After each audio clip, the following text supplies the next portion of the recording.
Hello students, today I am going to teach CBSE Basic Python Programming. It will be a revision tour for CBSE. What are the things are there in when you will consider CBSE class 12 syllabus. Then what are the things are there? We have data types, we have variables, functions. We'll see one by one and we'll see some programming also. So first of all, Python revision tool.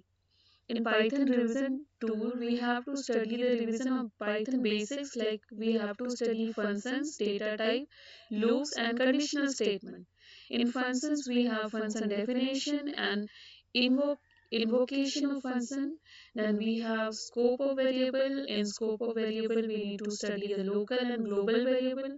Then we have recursive function. What is a recursive function? You know the work of recursion, that a process recursion is a process which calls itself again and again. So recursive functions are the functions which calls itself again and again. Then we have the concept of data structure. Data structure, when I was teaching you Java, that time also I have explained that in the field of data structure we have different field. We have arrays, linked list, but here we have list. You can see list. We will be studying about the operation of list. We will be studying about slicing, string slicing, comprehension and methods. Then we will study the stack and queue using list and dictionary. Dictionary may we have operators, method and use cases. Then we will study file handling. These are very vast topics, so one by one I will explain everything. Text file operation will study the file reading, file writing and appending any element in a file. Then binary file will be studying the pickling and unpickling of file. What is pickling and what is unpickling, that also I will explain you. Will study then comma separated value, file handling. What are the comma separated values? Then we will be studying the object oriented programming. We know the basics of object oriented programming. We have the class, we have the objects, we have constructor and destructor, we have inheritance and method overriding. Then we will be studying about database management system, where we will be studying about the structured query language. Structured query language is there in IT 402 also, and I am regularly making videos on SQL queries and how to insert, update, delete, drop, truncate data from a database into a database. We will be studying the basics of SQL queries. Then connecting of Python to MySQL using libraries like MySQL.connector. I told you that when we create a software, then the front end we used to design using some programming language, and in the back end we used to do the coding, and the software is being connected to some database. That when you feed some data into the database, feed some data into the application or the software, where it is going, it is being saved in some database. So there is a concept called SQL connection, and MySQL.connector is the keyword which is used to write to connect a software with a database. Now we'll be studying about the computer network. Computer network, we already know about topologies, we already know about type of network, we know LAN, MAN, WAN, we know networking devices, router, repeater, hub and switches. We know that data transmission models and protocols we will be studying. Now data visualization, it is optional. Optional means it is not compulsory that question will come in board from this particular topic, that is data visualization. We'll be studying the data library like matplotlib for creating line chart, for creating line chart, bar chart and other charts using matplotlib library. Here I have a program I have written in the notepad also. Here also we'll see some basic program like palindrome checker using function. So we'll be checking whether a number is a palindrome or not. We have used keyword def. Def is used to define a function. We will define a function is palindrome. Define is palindrome. Then we'll be writing string, return string equal string. -1. This is called string slicing. Here we have given the value start, stop, and end value. We need to give three values, so -1. We know that when we use to declare a Python variable, then how we need to index a Python function. The Suppose I have written palindrome. So how I am going to write a palindrome?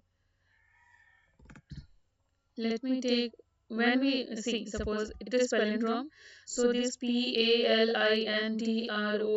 will be indexed like an array. I have told you array how we are defining. It will be 0 1 2 3 4 5 6 7 8 9. So in Python there is one difference, that we have the negative indexing also and we have the positive indexing also. From the left hand side we have the negative indexing, and from the left hand side we have the positive indexing, and from the right hand side we have, sorry, from the right hand side we have the negative indexing, and from the left hand side we have the positive indexing. Like line number, we are studying line number in maths. We have to do the indexing just like the line number. Then we will be word equals to input, enter a word. This is, we want to get the input from the user. When you will execute this programming, user will get this message that enter a word, means word equals to input double quotes enter a word is used to get the input from the user, means this line will come in the prompt, means this is a line which is used to get the input from the user. Now there will be another function which is called is palindrome. If is palindrome, word dot lower. If it is, it will be in lower case, then print word is a palindrome, else print word is not a palindrome. Now we'll see another programming, another programming using Python programming. Now you can see we have here, I have written few of the programming like file handling, which is in Python. File handling means, file handling is a concept where we are opening a file and we are reading a file and we are writing onto the file. So here you can see I have a file name, a variable name file name equals to input bracket double quotes enter file name colon bracket double quotes close.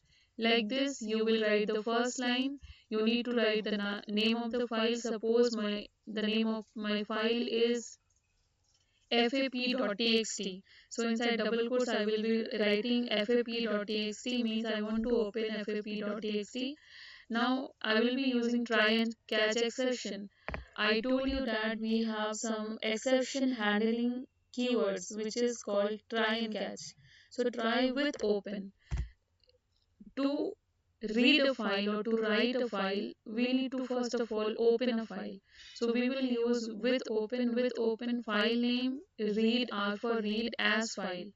Now text equals to file.read. Here this message is to read the file, how many words are there, or what I want to do with the file. Whether I want to read the file, whether I want to read and write both, whether I want to read and write onto it, whether I want to append some value, whether I want to extract some value. So the process is, first of all you need to give the name of the file, then you need to open the file, then you need to read the file.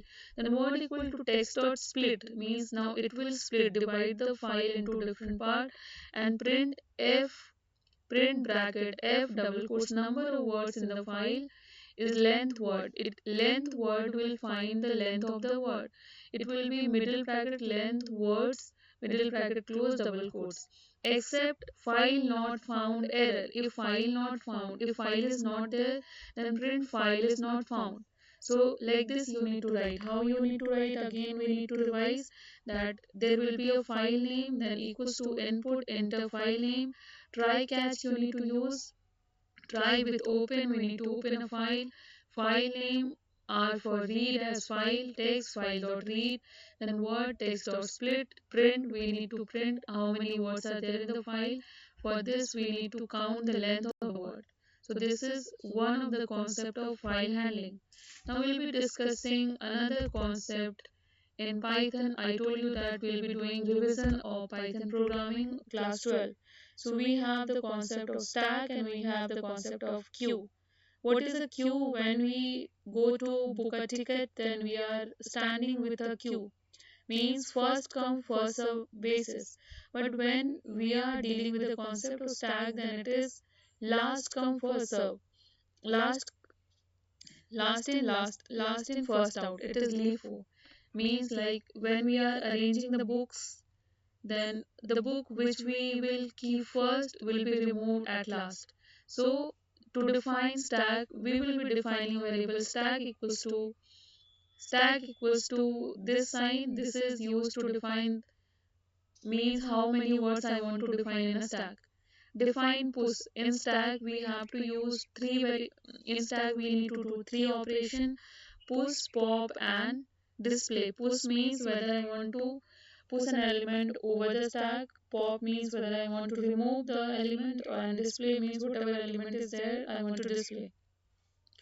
I have used a function which is called define push element stack dot append element. I want to append means I want to add an element to the add. Suppose there is, here I have written define push, here I have written ABC. Then stack dot append element means, append means I want to add one more element at the beginning of the element. Now define pop. What pop will do? This is, you can see, method sign. If not stacked, if it is not stacked, then print stack is empty, return none. Return stack dot pop. This is the way you can declare a method or a function. When I was teaching Java that time also I told you how to declare a method, and now in Python also it is same. Once you know one programming language, you will understand the other programming language. You just need to understand the basic paradigm of a programming language. Like we need to study data type, we need to study file handling, we need to study functions, methods, we need to study database. These all are there in all the programming language. So now define define display, print stack, double quote stack, colon, double quote stack. Now menu driven programming, you know menu driven programming. Calculator is a menu driven programming. Menu means when we have a menu and we will give instruction, then when I will press 1 then this will happen, when I will press 2 then this will happen. Menu driven programming while true means until till this condition will be true, you need to print N1 for push, N2 for pop, N3 for display, and N4 for exit. Now the choice is choice equals to int input, enter your choice. Means whatever the value user will enter. If he will enter 1, then there will be push. If he will enter 2, then it will be popped. If choice equal 1, you can see it is a comparison operator. Equal means comparison operator, and single equal means assignment operator. So I am checking if choice is 1, then element equals to input, enter the element to push, means whatever element you want to enter that will be pushed. So push element. Elif, if choice is 2, choice equal 2, then print popped element equals to pop. Elif choice is 3, then display. Elif choice is 4, then break. Means we have only 3 conditions. Menu driven programming, we have 3 conditions: push, pop, and display. And other than that, we have the break, means I want to come out from the loop. Then else print invalid choice, means if user will enter anything other than that, there will be invalid choice. So this is the stack programming. So these are few of the Python programming of class 12. I hope you have understood this programming and you will understand, and these things you will be using in your um, board examination. Thank you very much. Have a nice day.